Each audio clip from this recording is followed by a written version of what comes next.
Graduates దేవుడై మొక్కినట వాడు దయమై పట్టిండట.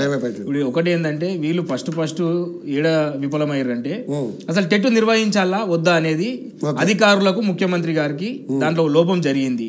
అసలు టెట్ నిర్వహిస్తే ఎంతమంది అభ్యర్థులు వస్తారు? ఇప్పుడు ఏమైపోతుంది రవి గారు అంటే మళ్ళీ నెక్స్ట్ టెట్ వేసారు అనుకో ఈ సంఖ్య పెరుగుతుంది. ఈ సంఖ్య పెరిగి నిరుద్యోగ సంఖ్య పెరుగుతుంటది. యాక్చువల్గా వచ్చిన మేజర్ ప్రాబ్లం ఏంటంటే 45,000 మంది ఏమో మాకు టైం కావాలంటారు, ఇప్పుడు పాత వాళ్ళేమో మా ఏజ్ అయిపోతున్నది అంటారు. ఈ రెండు కోఆర్డినేషన్ల మధ్య ఇప్పుడు సింపుల్గా వాళ్ళు ఎంత సింపుల్గా తీసేస్తారు అంటే ఇప్పుడు ఇంతకుముందు కూడా కాంగ్రెస్ పెద్దలు కొంతమంది మాట్లాడుతూ కేవలం కొంతమంది గురించి అందరినీ నష్టం పట్టియాలంటారు. నేను ఇక్కడ నుంచి ఒకటే చెప్తున్నా ఈ ఛానల్ ద్వారా, దయచేసి ఈ నిరుద్యోగ సమస్యను ఈ డిఎస్సి సమస్యను పార్టీలకు రుద్దకండి. కేటీఆర్, హరీష్ రావు గారు, కిషన్ రెడ్డి గారు సోకాల్ లీడర్స్ ని కొద్దిగా పక్కకు పెట్టి ఇది కేవలం పేద విద్యార్థులు పేద అభ్యర్థులు వాళ్ళ గోసం చూసి మాట్లాడాల్సిన అవసరం ఖచ్చితంగా కాంగ్రెస్ ప్రభుత్వం పైన ఉంది, తెలంగాణ సమాజం పైన ఉందని చెప్పి కూడా గుర్తుంచుకోవాలి.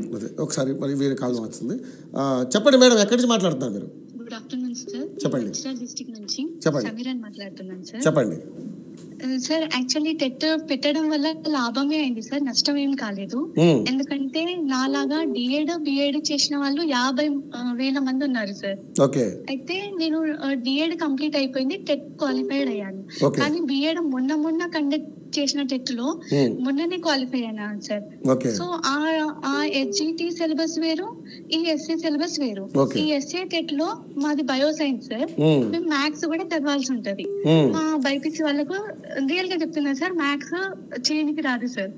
ఆ మ్యాథ్స్ వెయిటేజ్ కోసం అని ఆ మ్యాథ్స్ కోసం 20 రోజులు కష్టపడి కూర్చొని టెట్ పాస్ అయినాం సార్. ఇప్పుడు మేము HGT qualified, SA qualified sir. సరే, ఈ టెట్ అనేది June 3 కి కంప్లీట్ అయిపోయింది.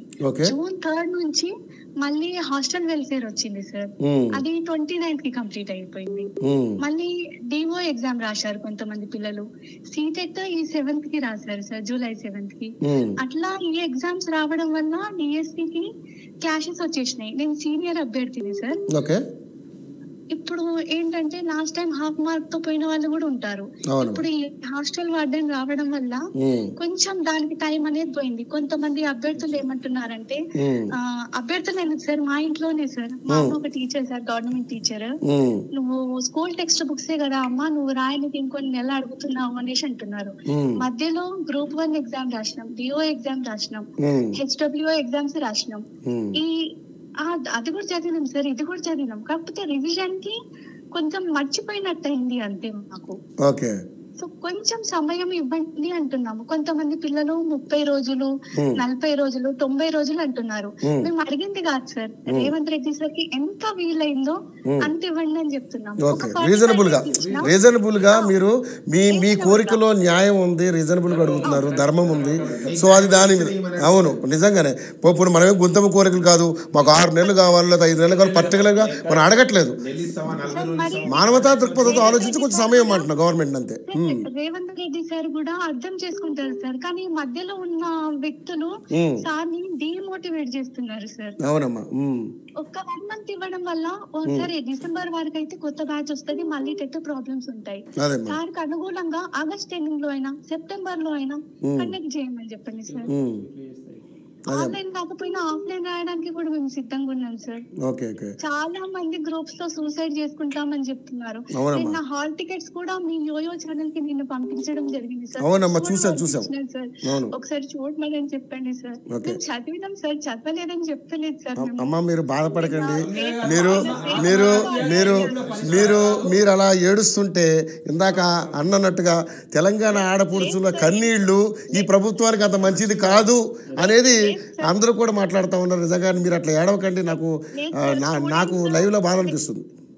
లేదు సార్, స్టూడెంట్స్, మా కజిన్స్, మా ఇంట్లో పక్కన ఉన్న వాళ్ళు అన్ని ఇయర్స్ నుంచి చదివినావు కదా, ఇప్పుడు ఎందుకు 1 month కోసం అడుగుతున్నారు అనేసి అంటున్నారు సార్. సార్ మధ్యలో ఎగ్జామ్స్ వచ్చినాయి సార్, హాస్టల్ వార్డెన్ ఒక్క ఎగ్జామ్ ఇప్పుడు క్వాలిఫై అంత లేదు కదా సార్.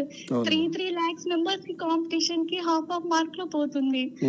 4 ఎగ్జామ్స్ రాస్తే ఏదో ఒక దాంట్లో వస్తుందని ఆశ కొద్ది చదువుకుంటున్నాం సార్, అంతేగాని చదవకుండా ఖాళీగా అయితే కూర్చోలేదు సార్. మా పేరెంట్స్ ఎప్పుడు కష్టపెట్టలేదు సార్. మేము బాధపడకండి, బాధపడకండి. ఆత్మహత్య దేనికి కూడా పరిష్కారం కాదు. ఖచ్చితంగా విద్యార్థి ఉద్యమాలతో దాన్ని పోస్ట్ పోన్ ఖచ్చితంగా చేపిద్దాము. ఈ యోయో ఛానల్ వారు చేసే కృషి, ఇటు మా విద్యార్థి సంఘాలు కావచ్చు, అనేక ఉద్యమ సంఘాలు కూడా మీకు తోడుగున్నాయి. మీరు ఏమాత్రం బాధపడకండి. ఎందుకంటే ఇప్పుడు టెక్నిక్ వాల్యుబుల్ పాయింట్ చెప్పింది సమీర గారు. ఎందుకంటే చాలా మంది తెలియదు, ఇంటి పక్క వాళ్ళు అనుకుంటారు ఈ అమ్మాయి 6 సంవత్సరాల నుంచి అవుతుంది, ఈమెకి ఏం రాదనుకుంటారు. కానీ ఆ సిలబస్ సిలబస్ వేరు. ఇప్పుడు ఒకటేసారి నేను సూటిగా కాంగ్రెస్ ప్రభుత్వాన్ని క్వశ్చన్ వేస్తున్నా. మొన్న ఎలక్షన్ జరిగింది, పార్లమెంట్ ఎలక్షన్. రాహుల్ గాంధీ గారు, ప్రియాంక గారు, మల్లికార్జున ఖర్గే గారు వచ్చారు. ఒకటే రోజు 17 కాన్స్టిట్యున్సీలలో రాహుల్ గాంధీ గారికి సాధ్యమవుతుందా ప్రచారం చేయడం? ఇది కూడా అంతే. ఒక్కొక్క ఎగ్జామ్ కి ఒక్కొక్క సిలబస్ ఉంటది కాబట్టి ఒక్కొక్క నిర్దేశిత సమయం కావాలి. ఇప్పుడు అభ్యర్థుల దాంట్లో ఎటువంటి సమయం లేదు. ఇప్పుడు సమీర గారు స్పష్టంగా చెప్పారు కాబట్టి ఖచ్చితంగా వెంటనే కాంగ్రెస్ ప్రభుత్వము ఒక ఎక్స్పర్ట్ కమిటీ వేసి వాళ్ళకి ఎన్ని రోజులు సమయం కావాలని నిర్ధారించి పోస్ట్ పోన్ చేస్తే బాగుంటుంది. ఓకే అమ్మా, మీ సమస్య అర్థమైంది. చెప్పండి. ఇది డిఎస్సి ఎగ్జామ్ జూలై 22 కి ఎస్జిటి ఉంది సార్, తెలుగు మీడియం. మళ్ళీ 25th కి 3 రోజుల గ్యాప్ లోనే మళ్ళీ ఇంగ్లీష్ ఉంది, స్కూల్ అసిస్టెంట్. మళ్ళీ స్కూల్ అసిస్టెంట్ బయాలజీ ఒకటి ఉంది సార్ 31st కి. మళ్ళీ 1st కి ఇంగ్లీష్ మీడియం ఉంది సార్. పిల్లలు 1000 రూపీస్ పెట్టి 4 పోస్టులు అప్లై చేసుకున్నాం సార్ మేము. ఇప్పుడు ఈ మధ్య రేవంత్ అన్న ఫ్రీగా ఇచ్చిండు. సరే ఫ్రీగా ఇచ్చిన దానికి కూడా న్యాయం ఉంది, కాదంటలేము. రేవంత్ రెడ్డి అన్న మంచోడే, మధ్యలో ఉన్న వ్యక్తులు ఆయన డిమోటివేట్ చేస్తున్నారు. మీరు అర్థం చేసుకొని ఒక 45 days ఇచ్చినా చాలు సార్. ఓకే అమ్మా, మీది న్యాయమైన కోరిక. మరి ప్రభుత్వానికి చేరవేసే విధంగా మనం మాట్లాడదాం. లేదు, నిన్ననే మనం టెలికాస్ట్ చేసామమ్మా. దీని మీద మనం అన్ని కూడా సపరేట్ క్లిప్ కూడా పెట్టాము. నేను తప్పకుండా ఇది అందరికి షేర్ చేయాలి. లేదమ్మా, లేదు. ఇప్పుడు స్టూడియోలో కూర్చున్న వాళ్ళు కూడా కేవలం విద్యార్థుల పట్ల సానుకూల స్పందనతో వచ్చారు తప్ప పార్టీలకు సంబంధించిన వాళ్ళు కూడా కాదు ఎవరు కూడా. మనం తీసుకున్నది కూడా విద్యార్థులు. అందుకని నేనేమంటున్నానంటే దీన్ని రాజకీయం చేయొద్దు. ఇది కేవలం సమస్య సొల్యూషన్ కావాలి, కానీ రాజకీయంగా దీన్ని వాడుకోవద్దని అందరికీ నేను నా సవినయంగా యోయో టీవీ ద్వారా విన్నవించుకుంటా. దీన్ని రాజకీయం చేయకండి. ఇది ముఖ్యమంత్రి గారు కూడా రాజకీయం చేస్తున్నారనే మాట్లాడుతున్నారు. సో అది కూడా మాకు వెనక్కి తీసుకోండి. ముఖ్యమంత్రి గారు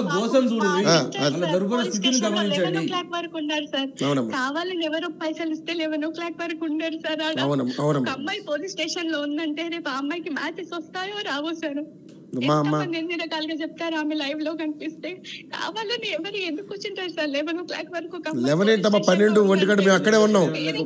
మా ప్రతినిధి నవీన్ గారు కూడా అక్కడే ఉన్నారు. నేను అదే చెప్తున్నానమ్మా, ప్రతిరోజు అక్కడ మేము ప్రతిరోజు కవర్ చేసాము. ఆ రోజు మీరు 12-14 కిలోమీటర్లు నడిచింది కూడా మేము కవర్ చేసాం నైట్.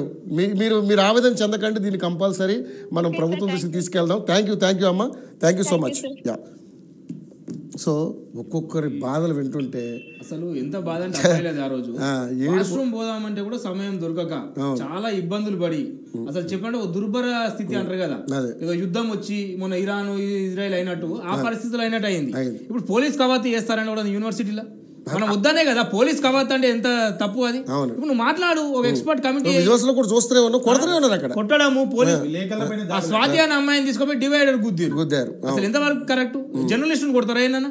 ఇప్పుడు ఇవన్నీ వద్దనే కదా. అంత తెలంగాణ ఉద్యమం బూతులు మాట్లాడారు, బూతులు మీరు నమ్మరు. అంత తెలంగాణ ఉద్యమంలో అటు ప్రత్యేక తెలంగాణ కావాలంటే ఆంధ్ర ప్రభుత్వంలో ఉన్న వాళ్ళు కూడా ఇంత స్థితి తీసుకురాలి.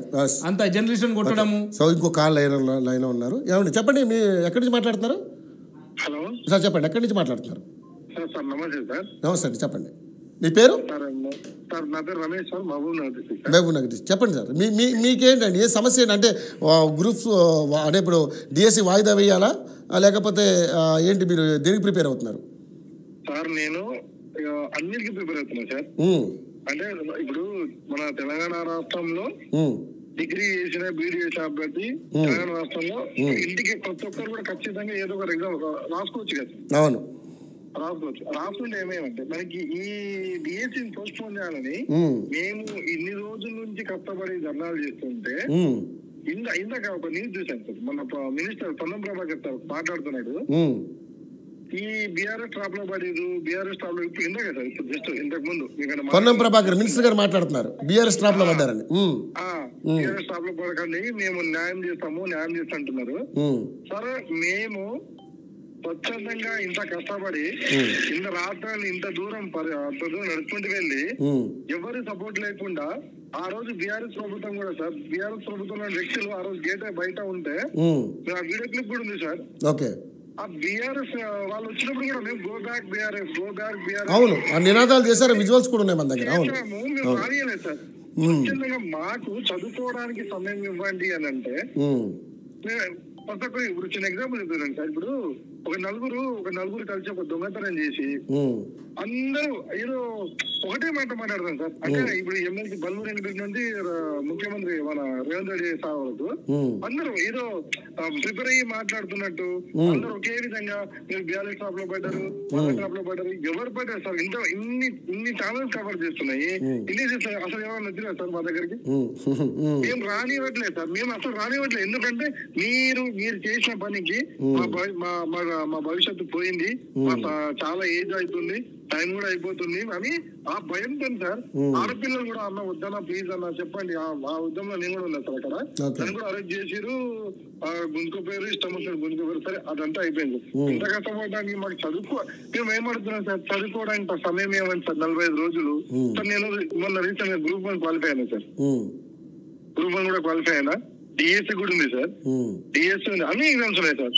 ఇప్పుడు ప్రభుత్వము తాత్కాలిక షెడ్యూల్ గినక ప్రకటించకపోతే మేము వేరే ఎగ్జామ్ కి వెళ్లే వాళ్ళం కదా సార్. ఇప్పుడు సిన్సియర్ గా నేను టీచర్ కోసం ప్రిపేర్ అవుతున్నా సార్. అవుతున్నప్పుడు ఏం చేసింది గవర్నమెంట్? షెడ్యూల్ తాత్కాలిక షెడ్యూల్ వస్తుంది కాబట్టి మేమేమనుకున్నామంటే ఆ మధ్యలో మనకు hostel warden, DEO, group 1 recent గా సార్ మన సీటెట్ వరకు ప్రిపేర్ అయినాం సార్. అంటే అప్లికేషన్ చేసినప్పుడు అయితే అన్ని ఎగ్జామ్ అయితే రాదు కదా సార్. అన్ని ఎగ్జామ్ రాసు మాకు సమయం ఇవ్వాలంటే ఇవ్వకుండా తాత్కాలిక షెడ్యూల్ నుంచి జూన్ 12 టెట్ రిజల్ట్ ఇచ్చింది సార్. టెట్ రిజల్ట్ ఇచ్చి సరే ఆ నెక్స్ట్ డే అని ఇవ్వచ్చు కదా సార్. ఆ నెక్స్ట్ డే కూడా మనకి ఇవ్వలే, నెక్స్ట్ డే కూడా ఇవ్వలే. ఏం చేయకుండా 30 తారీఖు 29 తారీఖు 30 తారీఖు షెడ్యూల్ ఇచ్చి 17 రోజుల్లో చదువుకోండి అంటే ఏ అభ్యర్థన ఎలా చదువుకుంటారు సార్? అసలు కనీసం మనసును ఒప్పుడు ఇప్పుడు వరకు సార్ రేపు చదువుకున్న వాళ్ళు చదివాలకు పోతున్నాం సార్. ఏమైనా వస్తుందా న్యూస్, ఏమైనా వస్తుందా యూట్యూబ్ చూడడము, ప్రతి ఛానల్ కాల్ చేయడం, ఎంత బాధపడుతున్నాం చూస్తున్నాం. నేను ఇప్పుడు లైవ్ లో నెంబర్ పెడితే కొన్ని వందల వేల కాల్స్ వస్తున్నాయి కంటిన్యూ.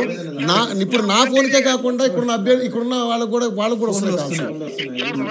మన టీవీ కాదు సార్, మన యూట్యూబ్ లో పాపం మా ఆశలు ఎట్లున్నాయంటే అదే లవ్ వస్తుంది కదా వీళ్ళకనే చెప్దాము, మన బాధ చెప్పుకుందాము. తప్పకుండా మీ బాధ చెప్పుకోవడమే కాదు, దాన్ని మనం గవర్నమెంట్ దృష్టికి తీసుకెళ్లేదాకా కూడా యూట్యూబ్ లో మా సమయాన్ని కూడా మేము చెప్పాలి, మా బాధను వ్యక్తీకరించాలి. చాలా మంది మా సోదరులు అందరు చెప్తున్నారు, ఒక్కొక్కరు బాధపడుతుంటే సార్ బాధ అనిపిస్తుంది సార్. ఇంత టైం కూడా మేము ఇంత విలువైన సమయాన్ని కూడా మేము కేటాయించి ప్రతి లైవ్ లో సార్ మీరు మన టీవీ కావచ్చు, ఇంత జీతులు కాదు, జీ న్యూస్ గా ఏ వచ్చినా కూడా అందరికి కాల్ చేసి మా సమయాన్ని చెప్పుకుంటున్నాం, మా గూడని చెప్పుకుంటున్నాం.